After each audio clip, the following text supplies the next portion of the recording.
So today I have a very amazing young woman, beautiful woman, who's joining me to talk about her book. And I was attracted to this because I've been doing some of my own personal investigation and exploration into chakras. And her book is called Chakras, Food, and You. Tap your individual energy system for health, healing, and harmonious weight. And I have been focusing on health, healing, and harmony. So I want to welcome Cyndi Dale to the show. Thank you, Susan. It's great to be here. I think we should all be focusing on harmony, whether it's about our weight or our world or our personal lives. So it's a great word to kick off the next few years, I think. Yeah, I'm finding it for me in my inner practice that it kind of is all inclusive. The more I lean into it, it's just more inclusive of wholeness and oneness and joy. And I just kind of all those different words go into harmony. So yeah. And it's so funny because, you had all my key words that attracted me to this interview because I've been focusing on my own personal health for the last several months. So, let's talk about, had not put together chakras and food. Lots of people think that there's energy or there's spiritual stuff. And then there's, you got to go and make dinner and they're separate. So let's talk about why chakras and food go together. Well, they're really not separate. I mean, chakras compose 99.999% of what's running us. So you take a physical object, less than 1% of it is made out of physical energy. Most of it is this beautiful, subtle stuff of frequencies, and chakras manage our frequencies. So every chakra is an organ. It's like a physical organ, but it's so much more powerful. And different chakras are in charge of different sets of physical, psychological, and spiritual considerations. But what's really key, I believe, when it comes to chakras and food, is that each chakra is based in an endocrine gland or a hormone gland. So now I'm kind of jumping a little bit into the science of food, that there's a lot of studies over the last few years that are suggesting that you eat differently for different endocrine glands. Like if you really want to support and sustain your pancreas, there's a way to do it. Same with your adrenals. Okay, so you start to put this together, which I really started doing 20, 30 years ago. But the science is now with me, right? Not just, oh, she's just so woo-woo. Yeah. The chakras and endocrine glands. So what you're really doing is figuring out, gosh, what's my most important chakra? What's my main chakra? What one do I really need to lead with in my life right now? And I support that chakra / endocrine gland. That chakra, that food program is going to support the rest of me. So that's really the philosophy. Oh my God. There are no mistakes. There never, ever are mistakes when I feel led to have a guest on my show. So because I've been a type 1 diabetic for 30 years. And so the whole endocrine system has been like my focus, right? And I never put the two together, the chakras and the endocrine, never, ever, until you just said that. Well, because people haven't. I started to do it years ago, but like I said, we're just starting to get the science. You can now actually Google and go, how do I stoke my pineal gland? Oh, I'm not sleeping, I'm moody, but pineal gland is 7th chakra. That's a white energy center. It's the crown, it's the divinity, it's spirituality, and it's very, very physical. So we've tended, I think, over the last few decades and hundreds of years to think of chakras as really just this sort of they're steps toward enlightenment, and aren't they nice, and we can breathe into them when we're doing yoga. But honestly, the more I'm learning and the more science it gets linked, the greater respect I have for the ancient ones, the mystics, who are sort of like, you know what, it's important to take care of the physical body. One of the best tools is through your subtle system, especially the chakras. Okay, so it's interesting to me because I literally, Cyndi, I think my brain has like, it's in the process of shifting my perception right now as we're talking. I can feel it. It's like it's yeah, because those old-fashioned hair dryers that women used to wear. That's the picture I get. That's how it feels right now, because my daily practice and how I work with clients is through energy, right? And so my personal practice is to align my chi, my chakras, and I can feel that energy that moves in, and it does buzz like that hair dryer you're talking about, and then it drops down through all the systems. And you've just given me a huge gift today, because I have been seeing that energy going into all my organs, my cells, the blood vessels and all that stuff. And so it's just going to have more of a power punch for me when I sit down to do this again later. It's exciting. Well, here you're talking about the pancreas. So you've been eating for your pancreas for a really long time. I mean, you have to. When we have a condition, it really draws attention to that gland and to the way to support it with food, meditation, exercise, sleep, yes, whatever else goes into wellness, because it's a big palette there, but I think it's really cool, like you're saying, to hang a chakra on the gland, not just hang a gland on the chakra, right? But hang the opposite as well, and just go, wow, since I'm stoking my pancreas, that's third chakra, that's yellow, that's in the solar plexus. And, a lot of organs are in that third chakra, kind of across the solar plexus. So you want to keep them all healthy, but what does that mean? And I think it's a more exciting way to approach food. Now, I think food is great. A lot of people have, food is arch enemy number one. It's on the FBI's most wanted list too. But we're supposed to have a love affair with food. And right? The Italians do, the French do. Oh gosh, they do. The Greeks do. Yep. Yeah. The Cubans, we Norwegians are a little tight. Well, and Americans don't understand why you want to sit down to a beautiful plate of food and take your time. No, we don't. And we don't revel in it and, kind of like enjoy it and try it and taste it. I remember going with my ex-husband and our young child years ago. I took him to Italy to meet his relatives. Now he's actually half Swedish, but he will never tell anybody that. Right? He's Italian. And everywhere we went to all his relatives, there were feasts. It didn't matter if we visited at 10 a.m., at 3 p.m., it made no difference. I mean, I was full after the first course, and there were 5 or 6 courses. Right. But it's part of love. Food is love. It's a way to love our body. And so if we can get out of some of that American tightness or fast food thinking, I don't have any problem doing fast food when you're in a hurry, right? Just make it, fast food that works for your body. If we can start enjoying the food and going, wow, what can I do with who I am? I think that's the best way to not just enjoy food, but our bodies too. So when you're talking, I just have to circle back now, because, the brain buzz is kind of landing. So putting our attention on our chakra, the particular chakra that we are working on, that we then use that chakra energy to help the physical body.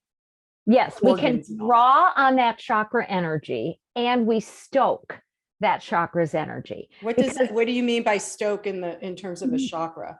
Okay, so for instance, let's take the third chakra. That's in the solar plexus. It's yellow, connected to the pancreas, and it's a mental chakra. It's very smart. So you're really smart. Which you are. And that, if we're really working through and operating through the third chakra, we tend to be, our soul tends to be kind of helping to design our purpose, with thoughts, belief systems. We're helping our self-esteem, other people's self-esteem. We're very structured. We're organized. We're bringing we're administrators. That's what a third chakra person is. I'm not a third chakra person. I can't file and find what I filed ever again. All right. That's the sign you're not a third chakra person. Okay. But a beautiful third chakra person, you want to support that chakra because your soul is helping to achieve its destiny through it. So you feed the pancreas a lot of mini small meals. Make sure you get really healthy fats, lots of enzymes. So you're going to approach it that way. But a chakra is really, it's like a little person in there. It's holistic. Every chakra has a certain psychology associated with it, an intuitive gift. So you want to be able to really use the intuitive gift of that chakra, believe in it, count on it, give yourself admiration when you come from there. Third chakra people, like all of us, need to get good sleep. So there's a certain approach to getting good sleep. You want to be structured. Bring your pillow on the road with you. All right. So, well, set up your structure, set up your systems. Jet lag is really, really tough on somebody who's a structured thinker because you're like, wait a minute, where's my schedule? Why isn't Singapore in my schedule? Right, right. So you want to think a lot of things through so that chakra can really glow. And in turn, here's, I think, the key, Susan, kind of serve as that vehicle for your soul that it's needing to be. Oh, that makes a lot of sense to me, Cyndi. So thank you for that. So when we are able to, and you've got in your book, you got a really great quiz to figure out what chakra is. Now, I just asked 5 questions in my head. Let me start with the first one. I'm getting them. Okay, sorry about that. Are we always one chakra? Is one chakra always the most dominant? No, it's not. I don't believe it is. I believe, of course, that we change over time. I think it's really good to figure out what your main chakra or main 2 chakras are right now, though, because think of it. We all go into these little factories when we're little people called schools. Yeah. And we're not, developed into who we are when we're going through a system. I'm, for instance, at this point, and I have been for years, a really strong first chakra person. That's red, that's in the hips, that's the adrenals, that's move, move, move, never, never sit. Some people call it ADHD. That's fine. But I forget about food. It's not because I don't like it, but it's because, oh my God, now I'm going to do this. And then I think I'll walk the dogs and, oh, I didn't finish this. And let me get that done. So those have been my tendencies personally since I was a little kid. Well, take a girl and sit her in a classroom, right, in Midwestern Minnesota and tell her that she's not supposed to move and she's still supposed to learn. And it doesn't add up. So I think there's great value in figuring out what's the main chakra we need to support or that we're going to be operating out or want to be operating out right now, and then sustain it, and then be aware when we make a shift. For instance, my 22-year-old son is a baseball pitcher. And he's always been also very first chakra, right? Well, of course, he's a baseball guy. He's beyond ADHD. Like, I didn't take him to a family function for years, not at a restaurant, because there goes the silverware. He gets one course and he's like, oh, I'm just going to go sit in the car and like play my, like put on my headset and do whatever I'm going to do. But I was talking to him a couple years ago about this system, and he was sitting on a bus for baseball, and he said, Mom, I know I'm first chakra, but my neck is feeling really weird. So, he's trying to like hide from all the baseball guys who are like, cool dude. Right. And he's going, Mom, I really, I can't even move my neck. I said, Gabe, I think your 5th chakra is opening. He's an introvert. But I said, I think it's opening because I think that's really your future. And he goes, well, Mom, it is, because I want to coach kids everybody else gives up on. First of all, my mother, God, did you start crying? Oh my gosh. I still remember where I was. I was in Hawaii. He was on a bus. It's the only time for baseball we ever got anywhere really warm. And, and I'm like crying. I'm like, oh, he's the best person in the entire universe. And I said, okay, just stay with it. Let's support this. And within a few minutes, he had full mobility. Well, what's interesting, Susan, is since then, he's joined forces with a couple other trainers. He's doing videos. He's out there. Wow, he's look at that. training kids. Like he's training kids. He doesn't care if they're good or not. He believes in them. And that's it. So, Right. So now he's stoking his fifth chakra and his first. So it's fun to kind of look at where we are. And I think also get a sense of where we're going too. And kind of playing a little bit with diet or wellness plans can kind of increase your capabilities in a strengthening chakra. Yes. So having gone, we're all in this pandemic, shutdown, lockdown, excuse me, and everybody's processed it differently and done things differently. And so what do you say to the people that, what do you say to the people that like did a lot of stress eating during the pandemic? What chakra was I stoking then, Cyndi? If you ate, I'm just curious, Susan, if you did some stress eating, what foods would you mainly go toward? I'm just curious. Pretzels. Oh my gosh, that's so funny. I would need a pretzel to like save my life. It's because it's the thing I'm not supposed to have because it's a carb. It's a crap carbohydrate. Exactly. And I'm just going to point out, it's a snack food people like to go to if they're a third chakra person. They like crunchy foods when they're frustrated, popcorn, pretzels, chips. So it's just kind of interesting to put together our snack preferences, our bad snack preferences, if you would, with the chakras. It's also because there's often salt on it. It's also a real fifth chakra snack food. For communicators, and you're definitely a communicator. So I think you were like roundabout trying to deal with the stress in those two chakras is what I would say. So I think people reach for snack foods based on their main chakra or the chakra that's needing the most attention to. All right. That's just my sense also. Okay. So what I'm also hearing you say is then there's chakras that get depleted, right? They're because they're not being fed the right food that opens them. Exactly. Yep, exactly.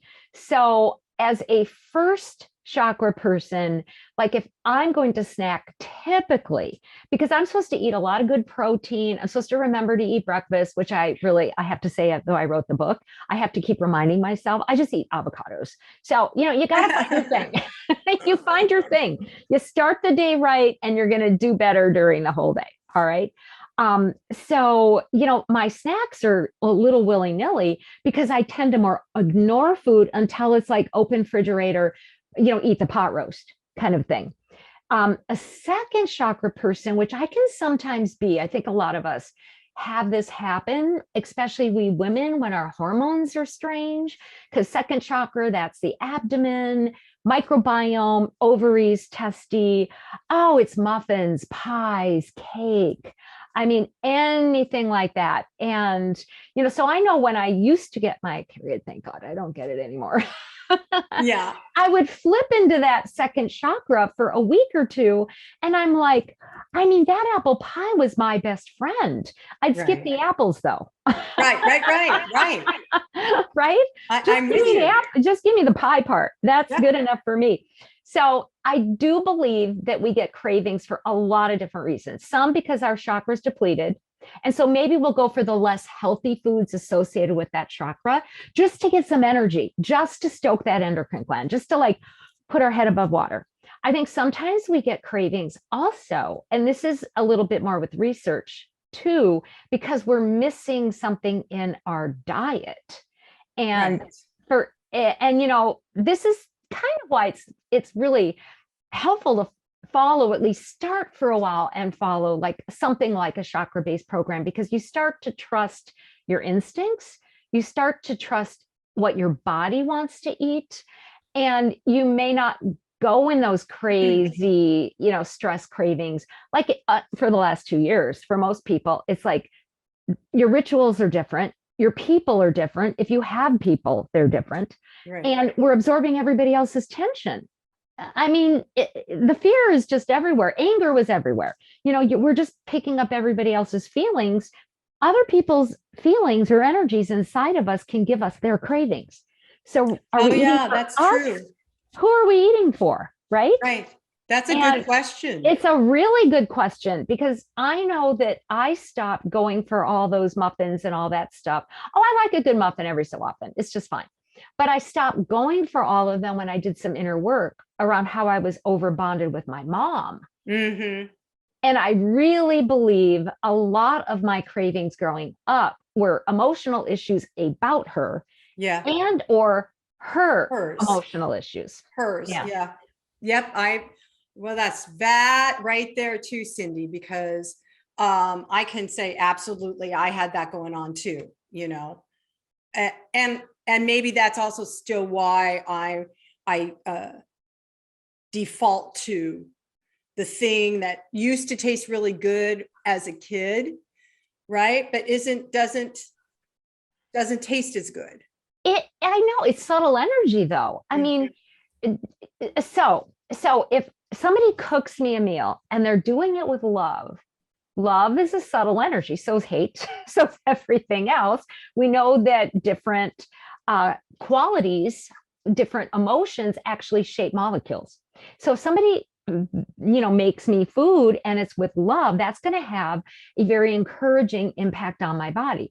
If they're resentful, and I mean, my mom was a smart lady. To have her have to be home to cook 3 meals a day, can you imagine the resentment for somebody who's super smart? Yeah. Hello. Been there. Oh, no. I just didn't cook that much for my kids. I mean, I taught they were cooking by 12. Yeah, so was my son. Yeah, it's a good way to do it too. So we have subtle energies that come into food, but we also assign subtle energies to food. We sort of put them into food. So if pretzels were like the thing growing up that was like a comfort food, you're still going to put that in there. I mean, I still, not very often, my favorite memory of food was going with my dad out to Snyder's drugstore. I don't even think they exist anymore. And we would buy chocolate covered cherries. Yum. I know. Well, I love chocolate. I mean, they're good food. They're stale, but they're good food. And, I don't even really go get chocolate covered cherries, but every so often when I think of my dad, or he's been passed for 30 years and I want to feel close to him, I actually think of chocolate covered cherries. So if I were to eat a chocolate covered cherry, which I don't very often, I automatically give it the qualities of closeness and love and bonding. And I'm with my dad. It's just like a feel good for me. And there's nothing wrong with that, unless we go crazy with it. Right. Overindulging. Yeah. So let's talk about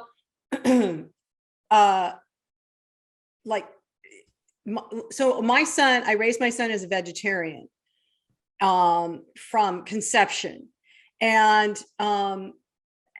just in the last 5 years, he's gone fully vegan.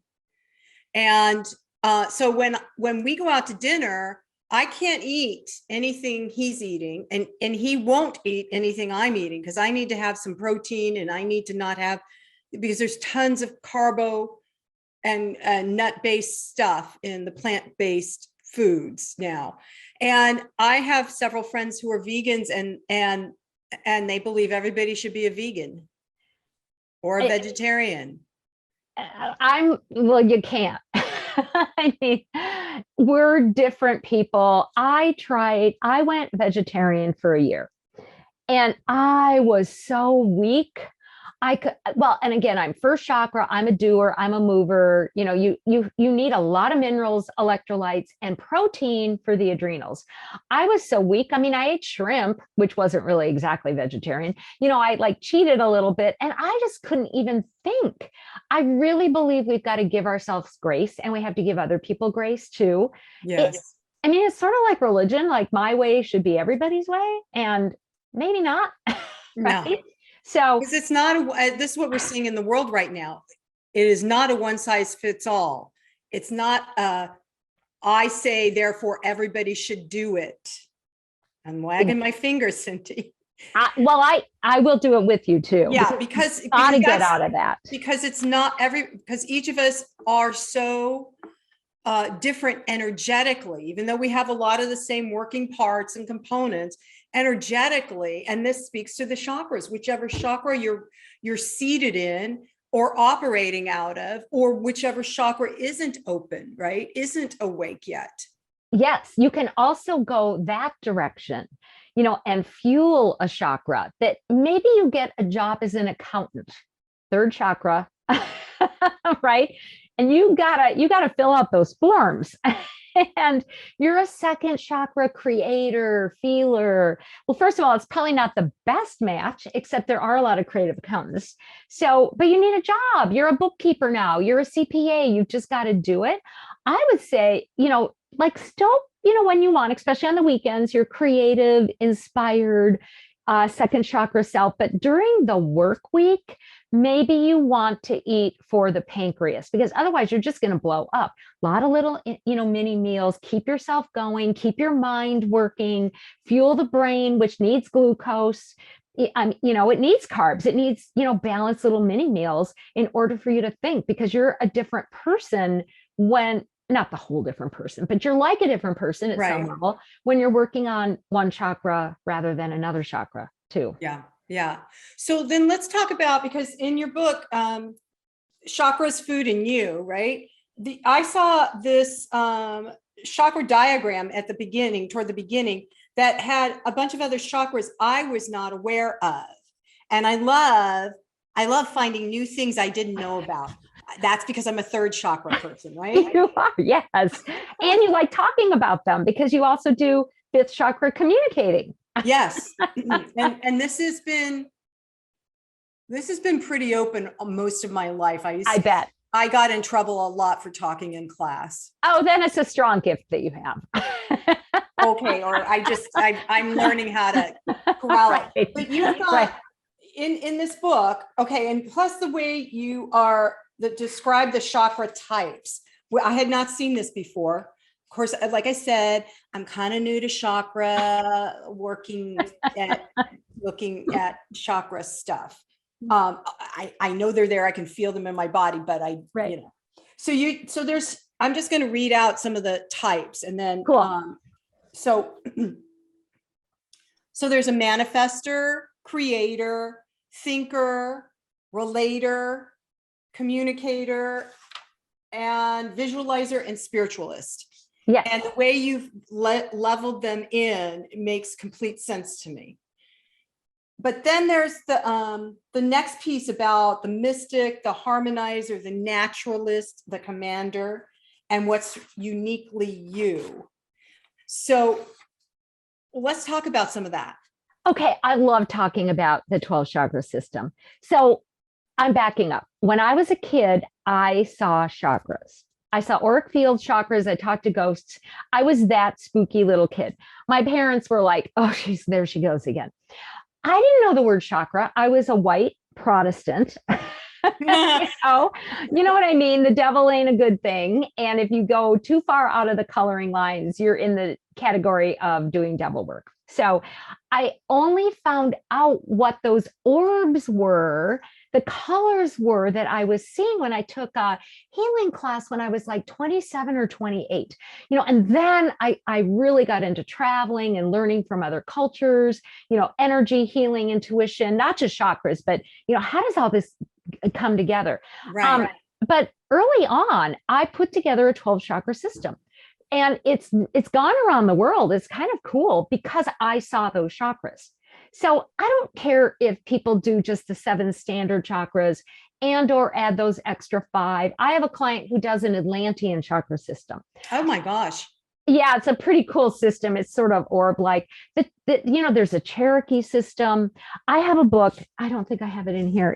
I wrote a book that's 1,200 pages. It's a great doorstop. It's all about chakras. I could have probably tripled it. The second half of the book are chakra systems from around the world. Wow. There is nothing that standard about 7 chakras. Some of them have 5, some have, dozens, but they all get to the same place, which these are chakras. They run our system, help us become who we really are, in this world, and they're sort of carriers for our soul. And the reason I think this is fascinating, that Americans and most Westerners believe there's only 7 chakras, is back in the 20s, a book, Serpent Power, came out by John Woodruff. He never even said there were 7 chakras. He said there were 6. But he also said that there's all kinds of other systems over in India. And so you've got to be really open about this. But we like data, we like facts, we like diagrams. And so we just do these same 7. So those extra 5 are wonderful, beautiful. And they show up in other cross-cultural systems with different names and in different ways, at least partially too. Right. So what's interesting to me, I mean, I've known about a couple that are above, a couple added ones, not added. Soul chakra. Right. Yeah. Mm-hmm. Because I can feel them. Yeah. But the other one about what's in your hands and your feet. Oh, this is one of my favorite ones. Oh my goodness. Are you using it? Yeah. And okay. So we're talking about energy in your hands and your feet that you can use for healing. That's what we're talking about. And I didn't realize that I had that connection or ability until I went through this heart-shattering divorce. And so all my, when you said you knew when you were a little girl, you saw things, I think I knew I was intuitive and probably psychic when I was little, but it scared me. So I shut the door. Plus, I was kind of supported in my family of origin to just shut that door. So when my heart was completely shattered and everything opened up, all of a sudden I was like, wow, that was, oh my. And then I just decided I'm not going to become a head game about it. I'm just going to have fun, because I also ascribe to the vow of, and it harm none. Yes. Yes. Yes. The Hippocratic Oath. Do no harm. Yes. Exactly. Do no harm. And that goes back, eons.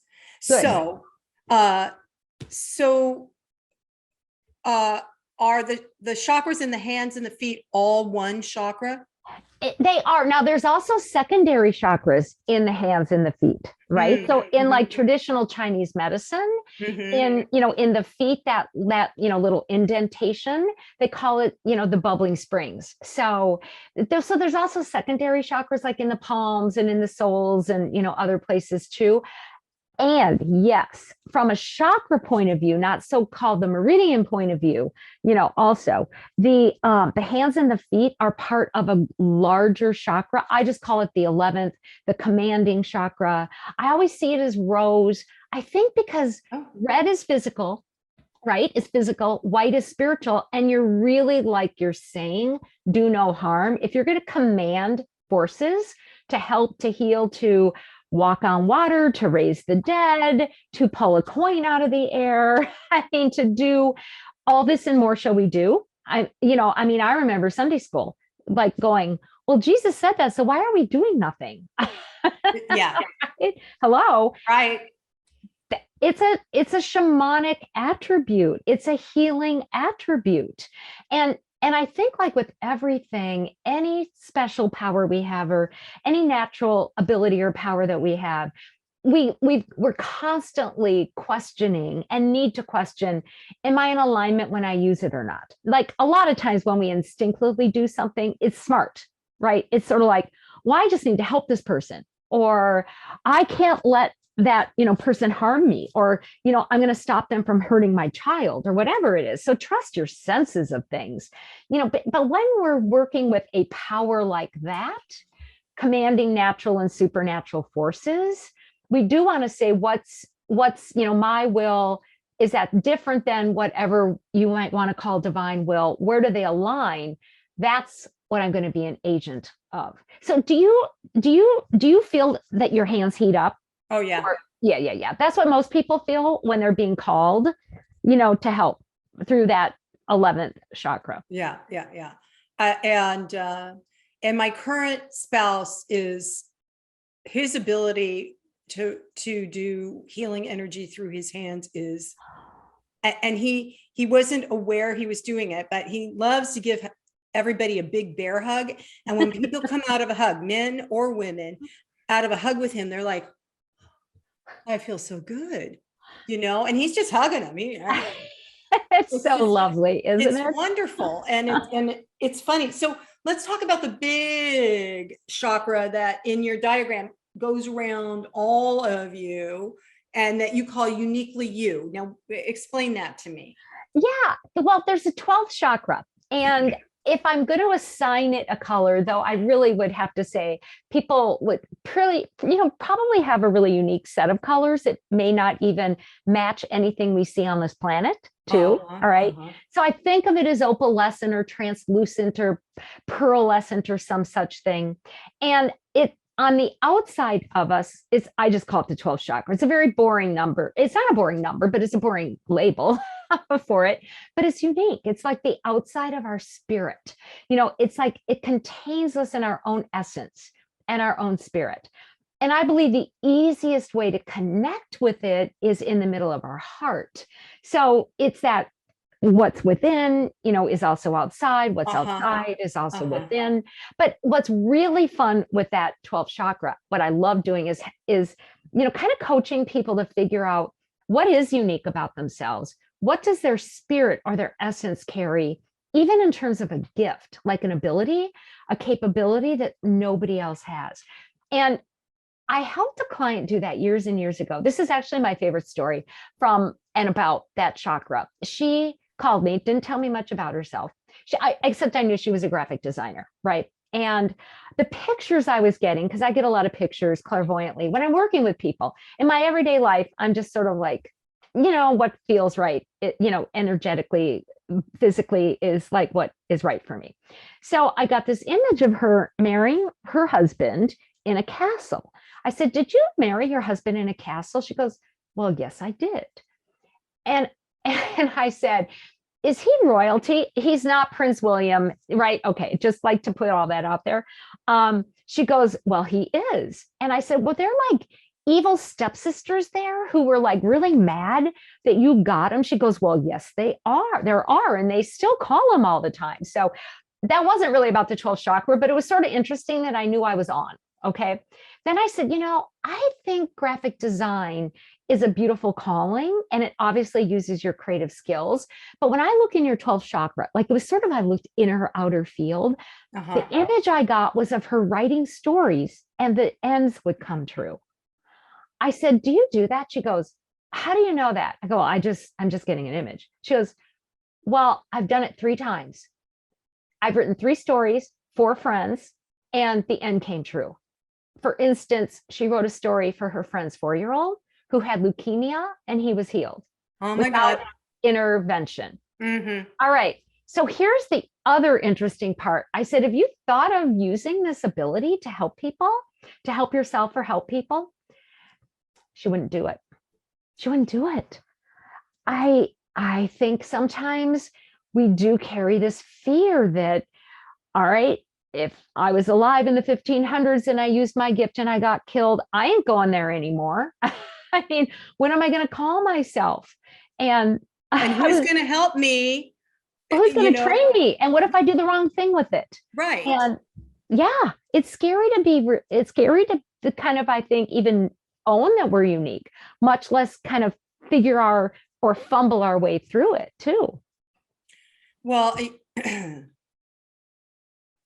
so that's curious to me and wonderful to me that you were able to look into that larger kind of aura field around her and really see and pinpoint.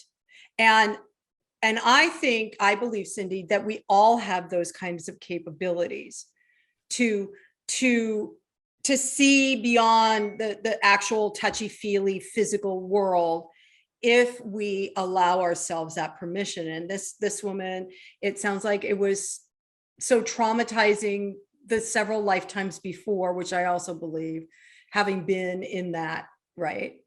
I could understand where she would say, no, not this time. Right. Yeah. Will my husband accept me if I'm not like more of a normal person? Will I have friends? Will I, be, rated? Will everybody just grab me? Will I have myself left? And I'm just going to go back to what you said, Susan. We all have these different types of mystical abilities. We do, and we're already using them. I mean, if they're there, 99.99999% of all energy is subtle. We are subtle beings. We're already sending out messages, picking up on messages. We're just mainly doing it subconsciously or unconsciously. Right. And unfortunately, we're often basing what's coming and how we're interpreting it and what we're sending out, of course, based on dysfunctional programs, on survival programs, on group programs. So I'm still working on my intuition. I'm still working on keeping clean and keeping clear and, what people call boundaries. I don't worry that much about them anymore, to be honest, because I'm sort of in this place like, well, I don't want to know it. I'm not going to know it. Yes. Yes. I don't that's not my business. And I don't want to make it my business. So there's a certain practicality to all this. And it doesn't all have to be woo-woo. It can just be real life development of your skills too. And so it's great to have, people. I love seeing people wake up to their abilities and go, oh, I've been using this. Oh, I can get better at it. Oh, I do hear a voice. And it's not because I'm schizophrenic or whatever it is. Yeah. And I really think, Cyndi, that there are so many of us awake and aware on the planet right now because we're here to support each other in that deeper awakening and ownership of these mystical skill sets. Because I really believe that, and I've been arguing with my ancestors for the last couple of weeks, but I really believe that a lot of the ancient mystical skills are being called into activation. They're activation. activating. That's a good word. You got to use them. That's a the good world word. Needs them. Totally. And my argument with my ancestors has been no, because when it was out there or what if the wrong, if, the whole idea of it falls into the wrong hands kind of thing. Right. Which you do have to be aware of, but you don't necessarily have to be afraid of anymore. We don't have to be paranoid about that.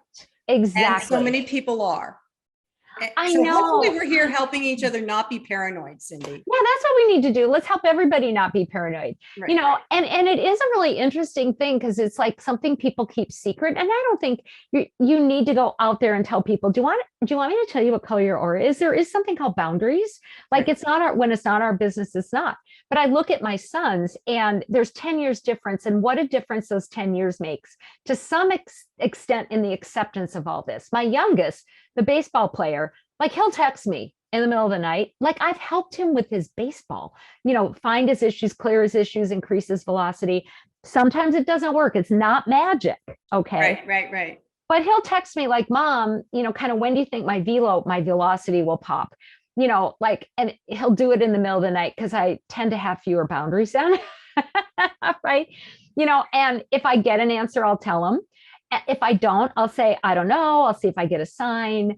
But he usually responds like, well, is that my mom talking or the voice in your head? Because I want the voice in your head. And my oldest, and this goes back to cooking, it goes back to food.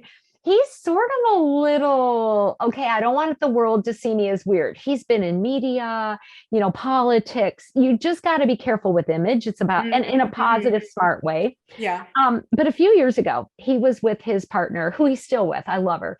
And I just got this image one day of a red Breville, if I'm even saying it right, waffle maker, like at Williams Sonoma. I don't buy anything at Williams Sonoma. I'm not that fancy. Okay. But I'm like, I think they need a red Breville waffle maker from Williams Sonoma. So I bought it and sent it to them. And I did write a note, but they never got it. About a week later, Michael, my son, called me and he goes, Mom, did you send that red Breville waffle maker? I go, yeah. He goes, why? And I go, well, I just had a sense you might want it. He goes, we were just talking about that the day before you must have shipped it. So for an entire 2 or 3 years, they never told me what they wanted for their kitchen because they just wanted to see what I would come up with. Right. And it was always spot on, exactly what they had been talking about. So this can be fun too. It's a good gift. We're to use it on a practical level, on a joy level, for healing, for manifesting. And I think we do tend to think that some of these chakra intuitive gifts, because each chakra reflects a certain intuitive way of being, I think we still get spooked by them in our Western culture way too often. Right. Oh yeah. Oh yeah. And I think we're seeing the dismantling of the Western culture ideology right now, in the wounded divine masculine breakdown. And so if you're out there listening and you are kind of feeling like you're waking up and it's a little woo-woo feeling, don't worry about it. It's okay if you're woo. There's lots of us. You can be triple woo. You can be a triple woo. So Cyndi, you've got a website so people can investigate more about what you do. It's for everybody, and it'll be in the show notes. It's Cyndi with a Y and an I. Yes. CyndiDale.com. And the book is Chakra, Food, and You. You tap your individual energy for health, healing, and harmonious weight. And I'm going to be doing a lot more deep diving into this, Cyndi. Thank you so much. You're welcome. It's a gift to the world, and like a really fun one too, full of colors and cool foods and ways to better understand yourself. Yeah. Thank you so much for joining me today, Cyndi Dale. You really are. You're a bright, shiny light. And I just love our time together. Thank you. All right. And I'm just going to end with, and so it is, namaste.